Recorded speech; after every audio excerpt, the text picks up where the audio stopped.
Mardi 20 avril 2021, première destination le Togo avec le quotidien Liberté. Gestion du Covid-19, le Togo et son légendaire amateurisme, se plaint le journal. Au Sénégal, le Sud Quotidien s'intéresse aux candidatures de substitution aux élections locales. Dakar à la merci des Bleus. Saisie faux médicaments à la patinoire, titre l'enquête, accusation et contre-accusation. Pour le quotidien, on parle plutôt de la ruée vers Dakar. Et pour cause, Fouta, le ramadan sous la canicule. Les plus jeunes disputent les places de bus aux personnes âgées. Affaire dite des faux médicaments, rebondit critique, la défense charge la PNA et dénonce une cabale. Vol de bétail plus tôt dans le département de Koudoum, en manchette du Soleil, les racines d'un fléau transfrontalier. Tribune évoque la guerre de leadership en perspective pour le compte des élections locales. Beno vers l'implosion entre Louga, Thiès, Kaolack, Ziguinchor et Kolda. Au Burkina Faso, à la une du quotidien Information pour tous, un homme, Abraham Nignan, président du Rassemblement patriotique du Faso, et il dit « Il faut arrêter de faire croire aux Burkinabés que sans la réconciliation, le Burkina ne peut pas avancer. » Direction le Cameroun avec l'émergence fonds publics, les nouveaux dossiers chauds du tribunal criminel spécial.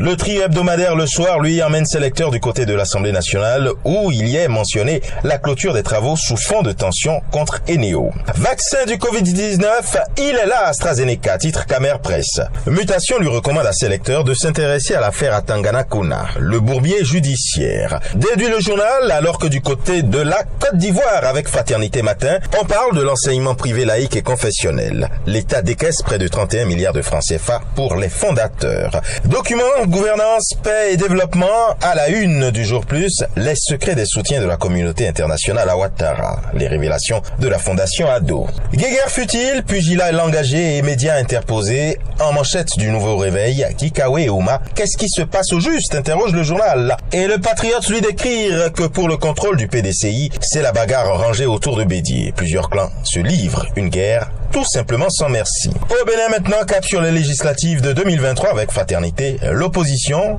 survivre ou disparaître. Le matinal, lui, dans sa livraison du jour, dit qu'au chevet des forces de défense et de sécurité blessées lors des violences préélectorales, Moëlle Bénin estime que justice devra être faite. Présidentielle du 11 avril, la nation dit qu'aucun recours n'a été enregistré contre l'élection du duo Talon Talata. Et maintenant au Gabon, le quotidien L'Union titre Femmes, la révolution par le digital. À l'horizon 2023, 10 000 femmes au foyer devraient avoir été formées pour en faire des entrepreneurs digitales. C'est l'ambition du gouvernement à travers le PROGRAFED et en cohérence avec le plan d'accélération de la transformation. Elle doit ainsi déboucher sur une meilleure implication de 52% de la population gabonaise dans l'activité économique ainsi que leur contribution à la formation du PIB, le produit intérieur brut. Et enfin, atterrissage au Maroc avec le quotidien Le Matin. On y lit l'inspection générale des affaires pédagogiques conclut à l'insuffisance de l'exécution des programmes durant le premier semestre 2020-2021 en raison des contraintes liées au Covid-19. Par conséquent, le ministère de l'Éducation nationale décide d'adapter les sujets d'examen à l'état d'avancement dans l'exécution des programmes scolaires. Et ce sera tout pour aujourd'hui. Mais encore, prudence, vigilance et surtout, n'oubliez pas les gestes barrières. À demain.